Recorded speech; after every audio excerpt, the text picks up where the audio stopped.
Shadow Strike. Yeah.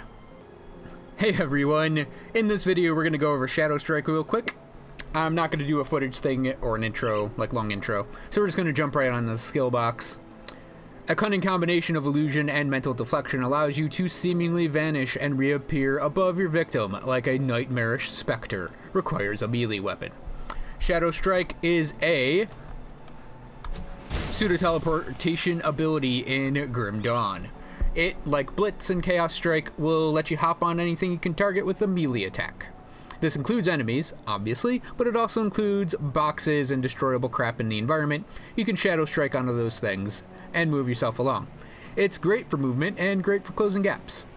You can also, I think still, it used to be a thing, use it as a main attack if you're jumping into melee a lot.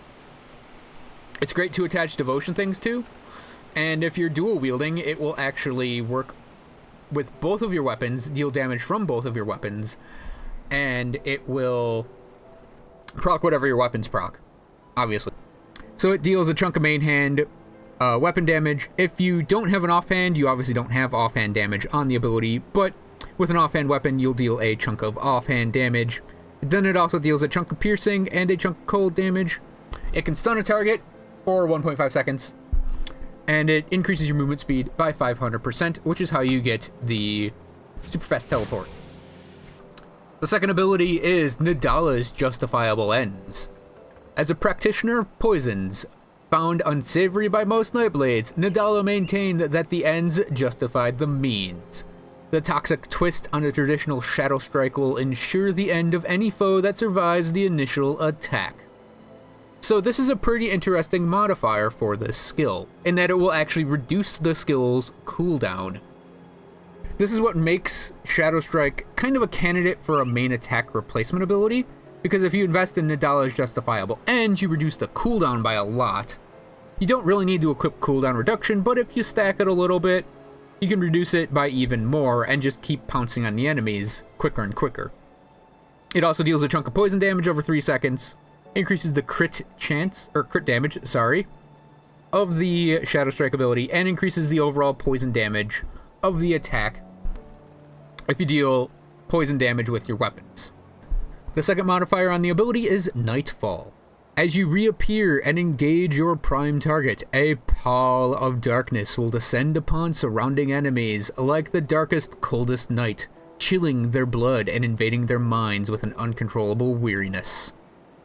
So Nightfall adds a little bit of AoE onto Shadow Strike. You can kind of see, you're probably going to see a proc happen, but you can kind of see like the AoE happening with the ability.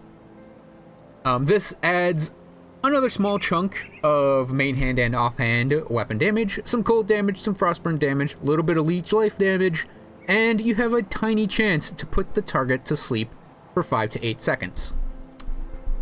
So Nightfall, when you engage, you'll deal, another type of damage that meshes well with all the Nightblade damages. And the interesting thing that attracts a lot of people is putting the target to sleep. Now, I rarely use Nightfall, so I don't really have footage of putting something to sleep. But putting something to sleep is a temporary bit of control that will basically stun the target for the duration. But unlike a stun, if you sleep a target and hit them, they'll start moving again and start doing things again. So if you were going to do this as sort of like targeted assassination, you'd pounce on your main target and then run over and attack your other targets while this target's asleep. And I'm just going to go ahead and assume sleep does not work against bosses. Maybe it works against heroes, but I know it won't work against bosses. So the in-class synergies are pretty obvious. You have piercing and cold damage on the main attack, cold damage on Nightfall, and frostburn on Nightfall, and then poison damage on Nadala's Justifiable Ends. Obviously Nadala's Hidden Hand, because it's the other Nadala thing, goes with Justifiable Ends, and a variety of cold damage stuff is laced throughout the Nightblade tree. So with the Witch Hunter combination, Nadala's Justifiable Ends can get really stupidly powerful. As you can see, I have it at 15 of 12 with a poison-based character, and he deals a lot of poison damage to a single target. This also reduces the cooldown of the main ability by a second. So there's poison damage when you actually hit a thing. And you can see this in the Poison Mancer, Plague Mancer videos. I like to hit things with this and then just run away. Because 25k poison damage over 3 seconds is a lot of damage. And obviously, for a Poison Mancer character, you can use all of your poison abilities on the occultist side of things to mesh with Nadala's justifiable ends. And you can see here just how much damage the Shadow Strike on this character does. DPS will obviously not... DPS is actually not terrible for sheet DPS. Because it's per second, and obviously this goes on a 2.8 second cooldown. Of course, you'll see it reduced like that. But yeah, Shadow Strike, with a lot of poison damage, can deal a lot of damage on its own. And you could also get the damage really high like that if you're geared for cold damage or geared for piercing damage. Like this character has only I think a modicum, just a tiny bit of plus cold damage. And I mean, it deals a lot of cold damage as well. And then obviously if you're more geared for frostburn damage, you can deal a crap ton of frostburn damage with the Nightfall section of the ability. Obviously, for cold damage, you'd probably jump over to the Arcanist. I've shown off Amarasta's Blade Burst on a character who's built heavily on cold damage, and Shadow Strike is part of his kit, even though he's using it as a 1-point wonder. And it can be made to deal a whole heck of a lot of damage when jumping over to the Spellbreaker combination. If you're gearing heavily for pierce damage as well, the Saboteur combination works pretty well since you got a lot of pierce damage within the Demolitionist tree, excuse me. Obviously, in addition to having the ton of pierce damage from your weapon attacks and from Shadow Strike in the Nightblade tree. For a Blade Master, you're pretty much going to have to make the decision as to whether or not you want to use Shadow Strike or Blitz as your sort of, you know, pseudo teleport close with the enemy ability. On my Blade Master, I am using Blitz, only because he's heavily geared towards bleeding damage and sort of sub-geared towards physical damage. So I think a good Blitz will deal a lot more damage for him than you know, just Shadow Strike.